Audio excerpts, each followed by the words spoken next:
થઈ છે, ખરેખર આખો બનાવ કઈ રીતે બન્યો હતો?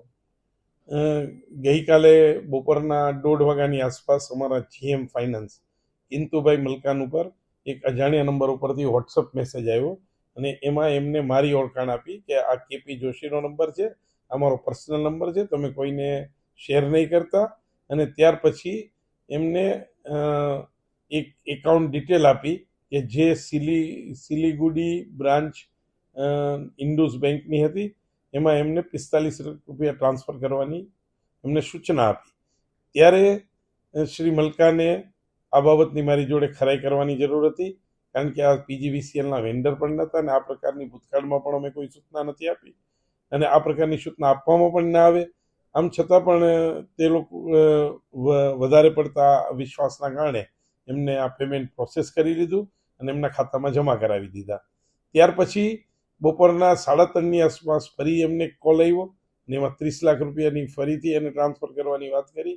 આવા સમયે તેઓ મારી પાસે ખરાઈ કરવા આવતા મેં એમને જાણ કરી કે આવી કોઈ પણ પ્રકારનો મોબાઈલ નંબર હું વાપરતો નથી, આ મારો મોબાઈલ નંબર નથી, આ પ્રકારનો મેસેજ મેં કરેલ નથી. એટલે ત્વરિત એમને ખ્યાલ આવતા મેં એમને સૂચના આપી કે તમે સાયબર સેલમાં જાઓ અને ઇમિડિયેટલી આ પેમેન્ટ સ્ટોપ કરાવો અને પાછી એમાઉન્ટ મેળવવાની કાર્યવાહી કરો. આ અનુસંધાને કિંતુભાઈ મલકાને સાયબર સેલમાં એની એફઆઈઆર દાખલ કરી છે અને પોલીસ વિભાગ દ્વારા આની વિશેષ તપાસ હાથ ધરવામાં આવી છે. સર, આ પૈસા કોના હતા અને કઈ રીતે ટ્રાન્સફર થયા? પૈસા પીજીવીસીએલના એકાઉન્ટમાંથી ટ્રાન્સફર થયા છે અને શેના હતા એ બાબતની કોઈ પણ જાણકારી ન તો વોટ્સઅપ મેસેજ વાળાએ આપી છે ન તો એકાઉન્ટને જાણવાની પણ કોશિશ કરી છે. આવા પૈસા જે રીતના ગયા છે એટલે બીજા કોઈ કર્મચારી ન છે એ માટે આપે કઈ પગલા લીધા છે? આ અંગે ગઈકાલે જ વોટ્સઅપ મેસેજ અને એક ઓફિસ નોટ ફેરવવામાં આવી છે. એમાં બહુ કડક સૂચના આપવામાં આવી છે કે કંપનીના એકાઉન્ટના નિયમોને આધીન જ કોઈ પ્રોસેસ કરવી, એમને વગર કોઈ પણ એકાઉન્ટની પેમેન્ટની કોઈ પ્રક્રિયા હાથ ન ધરવી અને આવા ફેક મેસેજ કે કોઈ ફ્રોડ પ્રકારની તમને સૂચના આપવામાં આવે તો કોઈ પણ સમયે સીધો મારો સંપર્ક કરવો. તે પ્રકારની દરેક ડિવિઝન, સબ ડિવિઝન અને સર્કલ ઓફિસ અને કોર્પોરેટ ઓફિસના સૂચના પાસ કરવામાં આવી છે.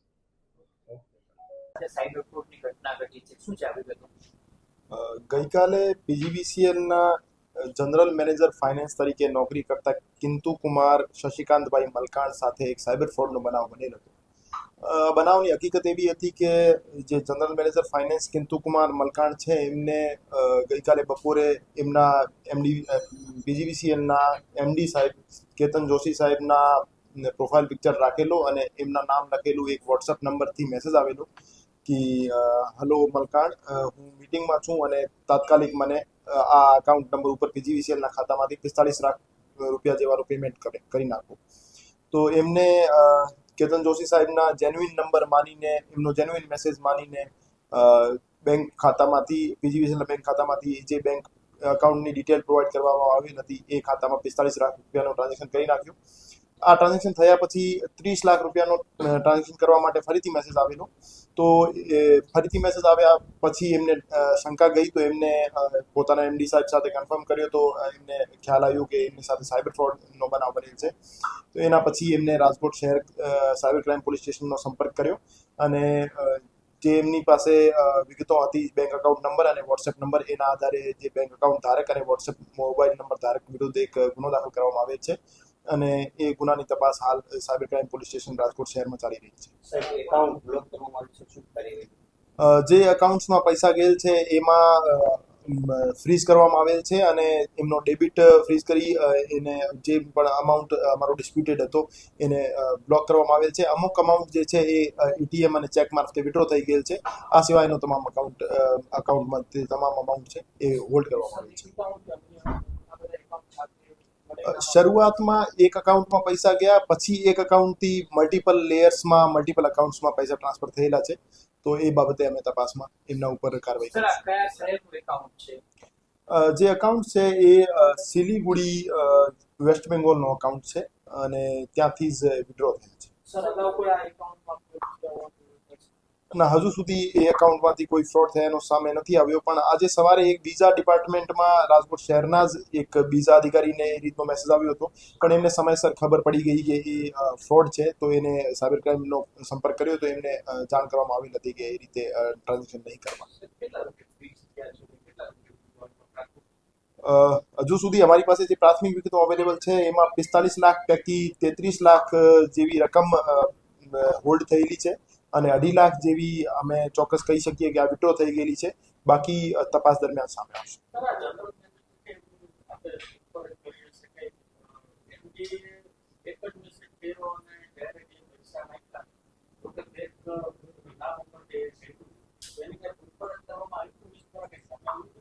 ફરિયાદીશ્રીનો એમાં કોઈ નેગેટિવ રોલ નહીં જણાઈ આવતું. ફરિયાદીનો જેન્યુઇનલી એવું માનવું હતું કે સાહેબે મને પર્સનલ નંબરથી મેસેજ કરીને અર્જન્ટમાં કીધું છે એટલે એને ભરોસો કરી લીધો. પણ હું તમામને અવેર કરવા માંગુ છું કે એ રીતે આપ એક પણ અમાઉન્ટનો એક પણ નાનો ટુકડો પણ કોઈને ટ્રાન્સફર કરો તો એના પહેલાં આપ એક વખત એટલીસ્ટ ટેલિફોનિક કન્ફર્મેશન લઈ લો. કોઈના મેસેજ આધારે અથવા કોઈ સોશિયલ મીડિયા સાઇટ અથવા વોટ્સએપના મેસેજ આધારે કોઈના અકાઉન્ટમાં આપ કોઈ પણ પ્રકારનો અમાઉન્ટ ટ્રાન્સફર ના કરો.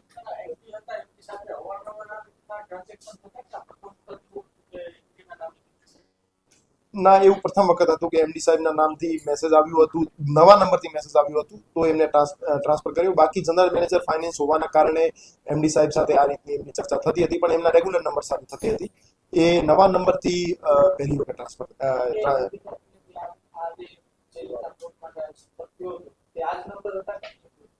ના, બીજા નંબરથી આ ચર્ચા થઈ.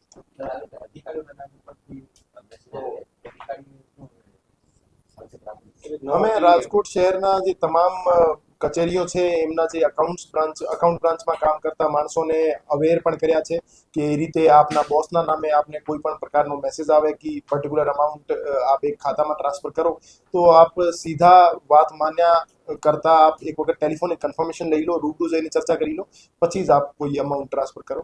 એના કરતા આપ ફક્ત અને ફક્ત મેસેજના આધારે કોઈ પણ પ્રકારનો અમાઉન્ટ ટ્રાન્સફર ના કરો.